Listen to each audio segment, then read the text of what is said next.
लाठी पत्थर और पंचायत, क्या यही तस्वीर अब हाथरस की रह गई है?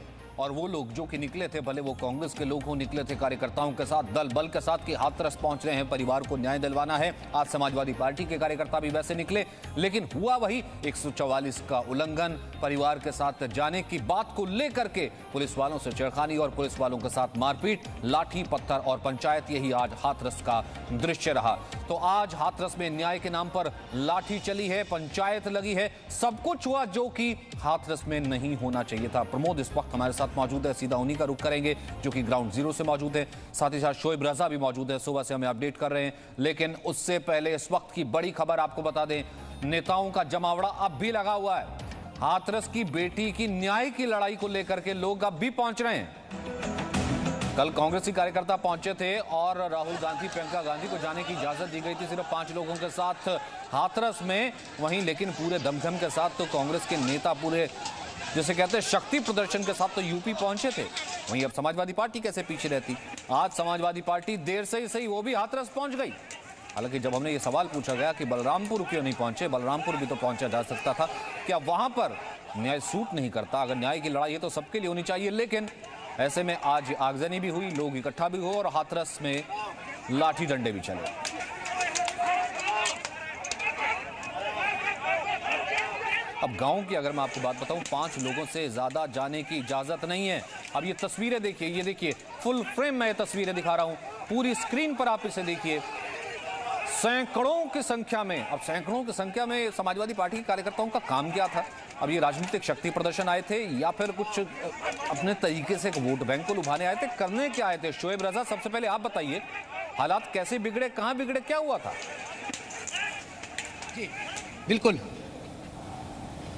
देखिए 5 लोगों को आने की इजाज़त है सचिन, और हम कल से ही लगातार बता रहे हैं, लेकिन कार्यकर्ताओं की जो तादाद है वो लगातार इतनी ज़्यादा हो जाती है कि 2 किलोमीटर पहले जो गांव में आने के लिए बैरिकेड लगाया हुआ है, पुलिस वहां उन्हें रोकने की कोशिश करती है। ये जिम्मेदारी उन नेताओं को निभानी चाहिए, जबकि जिनके वो कार्यकर्ता है, जिन नेताओं के साथ वो आए हैं, कि कार्यकर्ताओं को समझाए कि आप अंदर मत आए, हम अंदर जा रहे हैं पीड़ित परिवार से मुलाकात करने के लिए, आप शांति बनाए रखें। लेकिन यहाँ पर ये चीज़ें नहीं हो रही है। नेता तो आते हैं, लेकिन उनके साथ हज़ारों सैकड़ों कार्यकर्ताओं की जो भीड़ है वो बैरिकेड्स पर रुकती है और वो अंदर आने की कोशिश करती है। वहाँ पुलिस उनको रोकती है, लेकिन वो फिर अंदर आने की कोशिश करती है। इसी उसमें धक्का मुक्की होती है। पुलिस फिर उसके बाद उसके पास जो चारा बचता है वो लाठीचार्ज का बचता है। और सुबह से ही पहले समाजवादी पार्टी के जो नेता थे वो आए, वहाँ तब भी भीड़ जुटी। उसके बाद रालोद के जो नेता थे जयंत चौधरी वो आए और कुछ देर पहले मुलाकात करके गए। जयंत चौधरी को बाल बाल बचे, आप तस्वीरों में भी देख रहे होंगे कि लाठीचार्ज जब हुआ तो वो मीडिया से बात कर रहे थे। पीछे से जब पुलिस आई तो एक डंडा लगने से वो बाल बाल बच गए। आज हम उनसे बात भी कर रहे थे, सियासी पर्यटन हो रहा है क्या? और सियासी पर्यटन तक भी ठीक था।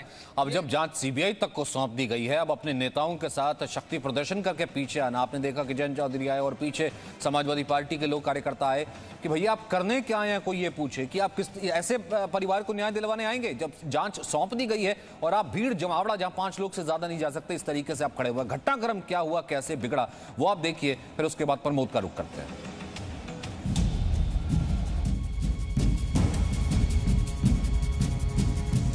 ये उत्तर प्रदेश का हाथरस है। बीते कुछ दिनों से देश भर में सुर्खियों में है।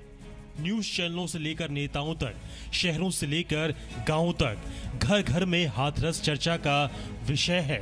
हर कोई जानना चाहता है कि हाथरस का सच आखिर क्या है। जी न्यूज आपको हाथरस का हर सच बताएगा, लेकिन उससे पहले ये तो देख लीजिए कि आज हाथरस में हुआ क्या। हाथरस में एक बार फिर सियासी मजमा देखने को मिला और इस बार हंगामा और बढ़ गया।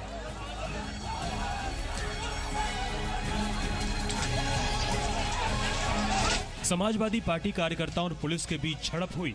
पुलिस ने भारी संख्या में जुटे समाजवादी पार्टी के कार्यकर्ताओं पर लाठियां चलाई।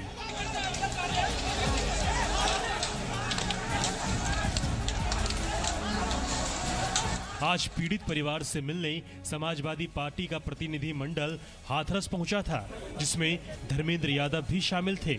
आरएलडी नेता जयंत चौधरी ने भी पीड़ित परिवार से मुलाकात की। संवेदनहीन सरकार परिवार हुई, परिवार के लोगों को पीड़िता की जो मृतक हुई उसका चेहरा तक देखने को नहीं मिला। जब जांच हुई है तो उम्मीद है कि पर्याप्त उसको संसाधन दिए जाएं, जांच को प्रॉपर जो एफर्ट्स हैं, एनर्जीज हैं उस पर लगाई जाएं। और ऐसा नहीं, सीबीआई पे हमें विश्वास अल्टीमेटली जब करना ही पड़ेगा, ये हमारी संस्थाएं हैं, इनकी जवाबदेही जनता के प्रति, देश के प्रति है। सवाल यह है कि समाजवादी पार्टी और आरएलडी के नेता पीड़ित परिवार का दर्द बांटने के लिए निकले थे या फिर सियासत चमकाने, क्योंकि मंशा अगर दर्द बांटने की थी तो फिर इस लाओ लश्कर की जरूरत क्या थी। सवाल ये भी है कि क्या कोरोना काल में बिना मास्क के इस तरह से प्रदर्शन से हाथरस की बेटी को इंसाफ मिल जाएगा। उधर एसआईटी की टीम एक बार फिर पीड़ित परिवार के घर पहुंची और पीड़िता के पिता का बयान दर्ज किया। स्वास्थ्य विभाग की टीम भी आज पीड़ित परिवार के घर पहुंची। हम पिताजी के स्टेटमेंट लेने के लिए आए थे। ओके। हाँ, तो क्या चीज़ था सर जो रह गया था, क्योंकि आप पहले भी आप ले चुके हैं स्टेटमेंट? नहीं, पहले परिवार के और सदस्यों का लिया था। पिताजी की उस दिन तबीयत थोड़ी ठीक नहीं थी, वो थोड़ा सा, हाँ, तो इसलिए जो है उनका बयान बचा। सबसे बड़ा हाथरस के नए एसपी विनीत जायसवाल ने जहां वारदात हुई थी उस जगह का मुआयना किया। वारदात वाली जगह पहुंचकर एसपी ने पूरा मामला समझा। सरकार ने लापरवाही बरतने के आरोप में तत्कालीन एसपी विक्रांत वीर को तत्काल प्रभाव से निलंबित कर दिया था। हाथरस की घटना में खाकी वर्दी की कार्रवाई पर सवाल उठ रहे हैं। हाथरस की घटना में सिस्टम फेल हुआ है, इससे प्रशासन मुंह नहीं मोड़ सकता। प्रशासन पर परिवार को अभी भी भरोसा नहीं है। हाथरस की बेटी की चिता की आग भले ही बुझ चुकी हो, लेकिन पीड़ित परिवार के दिल में सवाल अभी भी सुलग रहे हैं। हाथरस से प्रमोद शर्मा के साथ शोएब रजा, ब्यूरो रिपोर्ट, जी मीडिया। प्रमोद हमारे साथ बने हुए हैं सीधे हाथरस से और हमारे साथ शोएब रजा भी मौजूद हैं। हालांकि प्रमोद, हम सुबह से बात करें, कानपुर देहात से भी एक बच्ची किस तरीके से घटना सामने आई थी। हम लगातार बलरामपुर की घटना की बात कर रहे हैं, लेकिन वहां पर हो सकता है कि न धर्म सूट करता हो, न जाति सूट करती, उस कारण से सियासी रोटी जो है वो फिलहाल वहां नजर नहीं आती हो विपक्ष को। लेकिन आज क्या, अब यहाँ पर क्या है, बार बार हाथरस क्यों आना और यहाँ से क्या निकालना चाहते हैं ये लोग?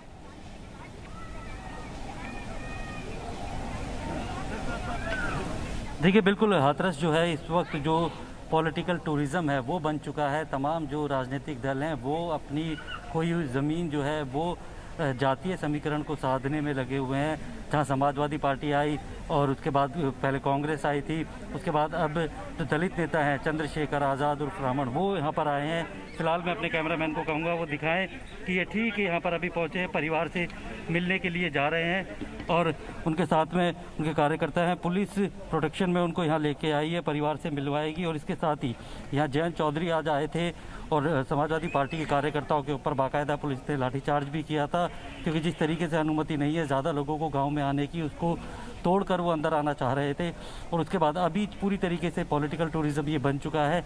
जिस तरीके से एक दलित लड़की के साथ उसकी हत्या हुई है, उसके बाद जो दूसरे पक्ष के जो है आरोपी हैं वो ठाकुर और ब्राह्मण समाज के हैं, तो उनको लेकर भी एक सवर्णों ने एक महापंचायत की थी और ये मांग की है कि वो बेगुनाह है, उन्हें झूठा फंसाया गया है, इंसाफ होना चाहिए।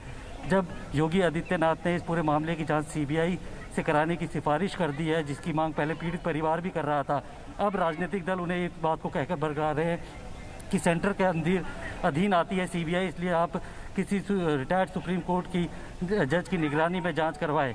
तो ऐसे में जांच के लिए पहले सब लोग सीबीआई जांच की मांग कर रहे थे, यूपी पुलिस की जांच पे भरोसा नहीं था। लेकिन अब जब सीबीआई जांच की सिफारिश कर दी गई है, उसके बाद अब उससे वो पलट गए हैं, नार्को टेस्ट नहीं कराना चाहते हैं। तो यानी कि ज़रूर दाल में कुछ ना कुछ काला है। और सीबीआई अब जब जांच शुरू करेगी, सीबीआई को कल हो सकता है डीओपीटी के जरिए नोटिफिकेशन मिल जाए, उसके बाद एफआईआर दर्ज करके अगले 1-2 दिन में सीबीआई। लेकिन फिलहाल मुझे नहीं लगता कि वो जो बेटी की लड़ाई है वो तो कहीं ना कहीं पीछे रहेगी। अब कोई दलित नेता आ रहा है, कोई जाट नेता आ रहा है, कोई ब्राह्मण महापंचायत हो रही है, कोई स्वर्ण महापंचायत हो रही है, लेकिन जिस इंसाफ की मुहिम के लिए, क्योंकि हम पहले दिन से कह रहे थे कि यहाँ पर इंसाफ के नाम पर राजनीति को, विपक्ष को एक ना कहीं हथियार मिला है और वो उसी की आड़ में चल रहा है। वहीं हाथरस में पीड़ित परिवार को इंसाफ का इंतजार है। यूपी सरकार ने सीबीआई जांच की सिफारिश कर दी है। उधर एसआईटी भी जांच में जुटी है। अभी आपने देखा एसआईटी के ऑफिसर पहुंचे थे जो कह रहे थे कि आज पिता का बयान दर्ज किया गया। इस बीच हाथरस में सर्वधर्म सर्व समाज की एक पंचायत भी हुई है।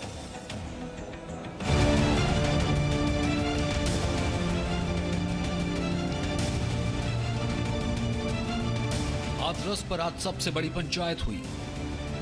जिस पंचायत को सवर्णों की पंचायत कहा जा रहा था, उस पंचायत को सर्वधर्म सर्व समाज पंचायत का नाम दिया गया और ये संदेश देने की कोशिश की गई कि ये पंचायत जाति के नाम पर आयोजित नहीं की गई थी। लेकिन क्या सच यही है?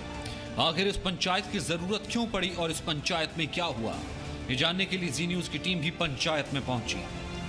कि मैं इस वक्त यहीं पर हूँ जहाँ पे ये पंचायत चल रही थी और पंचायत के जितने बुजुर्ग लोग हैं वो इस वक्त मेरे साथ यहाँ पर मौजूद है। आप देख सकती हैं सब यहाँ पर मौजूद है और सभी समाज के लोग यहाँ मौजूद हैं। इन्हीं से जानने की कोशिश करते कि आखिरकार ये जो पंचायत रखी गई थी, आज इस पंचायत का मुख्य एजेंडा क्या था।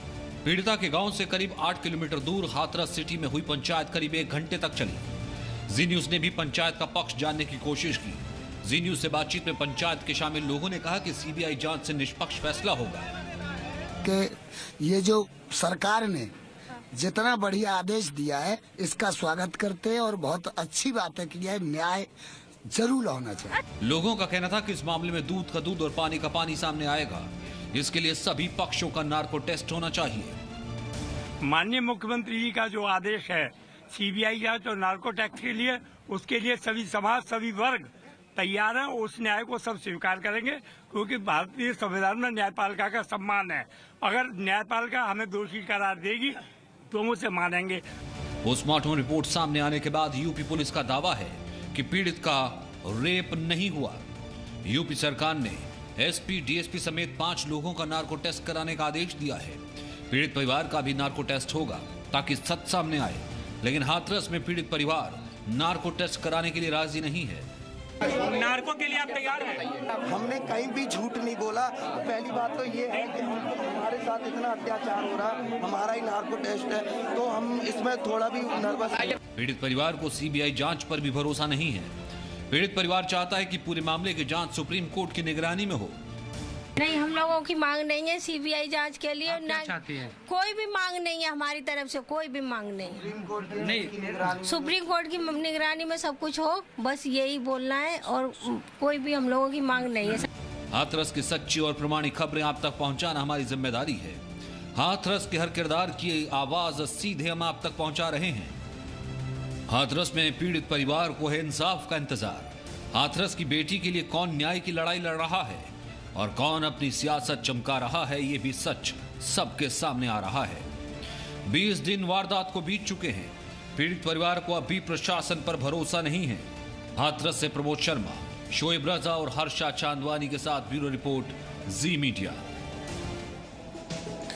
निष्पक्षता का नाम ही पत्रकारिता है और जी न्यूज ने हाथरस पर निष्पक्ष पत्रकारिता की है। जी न्यूज आपको हाथरस के हर किरदार का पक्ष दिखा रहा है। आज हाथरस में 1 घंटे की पंचायत हुई। इस पंचायत में सैकड़ों की संख्या में लोग मौजूद थे। पंचायत में शामिल रहे लोगों का क्या कहना है, सुनिए। सच्चाई सामने नहीं आ जाए क्योंकि राजनीतिक दलों के लोग और मीडिया के कुछ चैनलों ने उनको भ्रमित करके तरह तरह के बयान दिलवाए।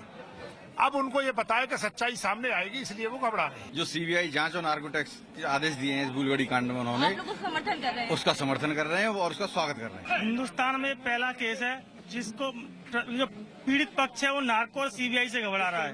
बाकी हर पीड़ित पक्ष चाहता है कि सीबीआई होनी चाहिए, नार्को होना चाहिए। ये यहाँ का इतिहास में पहला केस होगा जो पीड़ित पक्ष नार्को सीबीआई से घबरा रहा है।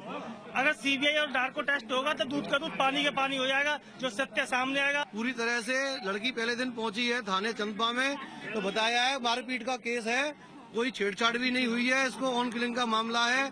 लड़की के भाई ने लड़के को माँ ने मारा है और इसको जो हमारे सवर्ण समाज को बदनाम किया जा रहा है। ये यहाँ पर हाथरस जनपद का नहीं, आधा पश्चिमी उत्तर प्रदेश यहाँ पर इकट्ठा हुआ है और माननीय योगी आदित्यनाथ जी का समर्थन करते हैं कि इसमें जो जांच सीबीआई जांच दी है। इस मामले को इतना तूल इसलिए कि एक मुआवजा, एक सरकारी नौकरी, उनके जो समाज के ठेकेदार हैं उन्होंने उनको पढ़ा के इस मामले को इतना तूल दिलवाया। विपक्षी पार्टी, समाजवादी पार्टी, इन लोगों ने इतना तूल दिया।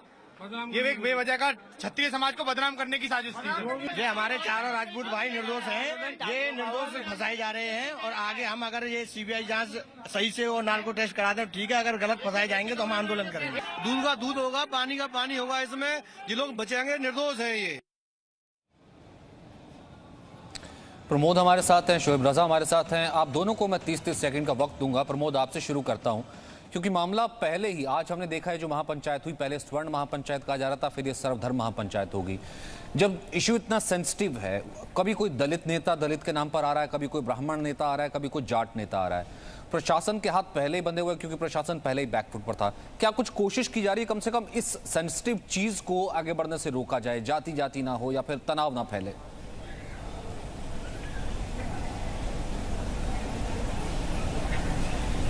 देखिए, प्रशासन फिलहाल जो है सबको मिलने की अनुमति दे रहा है क्योंकि सीबीआई जांच की सिफारिश कर दी गई है और ये बात सही है कि थोड़े दिनों में इस पूरे मामले से जो है पर्दा उठ जाएगा। और जिस तरीके से का ये केस है, ये ओपन एंड शट केस है, कोई ऐसा ब्लाइंड केस नहीं है कि जिसको सुलझाने में बहुत ज़्यादा वक्त लगेगा।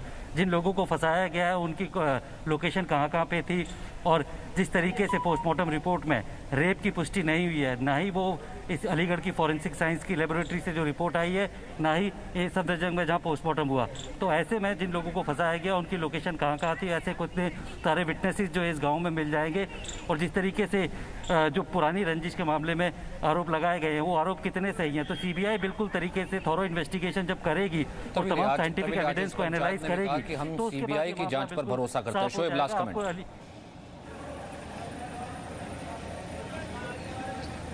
बिल्कुल, देखिए सचिन जी, इस पूरे मामले में एक बड़ी बात ये भी सामने आई है कि जो जातीय एक टकराव है वो कहीं ना कहीं फैलाने की कोशिश की गई है और इसी को देखते हुए आज लखनऊ में एक मुकदमा दर्ज भी राज्य सरकार की तरफ से किया गया है कि जो जातीय टकराव है वो बढ़ाने की साजिश रची जा रही है। उसमें कई जो पार्टीज है, पार्टी के कार्यकर्ता या कई इशारा दिया गया है और कोई ऑडियो वीडियो का भी जिक्र उसमें किया गया है कि कैसे एक मामले को पूरी साजिश के तहत अंजाम दिया जा रहा है। तो हमें इंतज़ार थोड़ा और करना होगा, यकीनन इन तमाम चीज़ों से पर्दा हट जाएगा कुछ ही दिनों के बाद, क्योंकि जाहिर सी बात है कि तमाम लोग यहीं पर है और जो 14 तारीख से लेकर 29 तारीख तक का जो घटनाक्रम और है, दूसरा जिसका जिक्र हम सुबह से करते रहे हैं कि बलरामपुर भी तो है, अजमेर भी तो है, कानपुर भी तो है। अगर आप वैसे जाइए, अगर आप सिर्फ राजनीति नहीं कर रहे हैं, न्याय दिलाने की बात करते हैं, तो आपके सामने इतने एग्जाम्पल हैं। अब आप किस तरीके से न्याय दिलवाएगा, क्योंकि विपक्ष तो आज कहीं ना कहीं गायब नजर आ रहा है, जो कल हाथरस में खड़ा नजर आ रहा था। वहीं बलरामपुर में खबर यह आई है कि गैंगरेप पीड़ित परिवार से अधिकारियों ने मुलाकात की है। कल विपक्ष ये सवाल उठा रहा था कि आप बलरामपुर क्यों नहीं जाते, यानी कि वो सरकार को कह रहा था कि वो बलरामपुर क्यों नहीं जाती। जब ये सवाल विपक्ष से पूछा जा रहा था तो आज मुलाकात की अधिकारियों ने।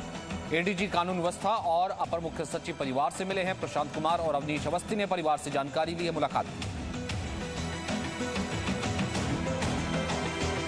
Presenting V News app available on Google Play and App Store. Download it now.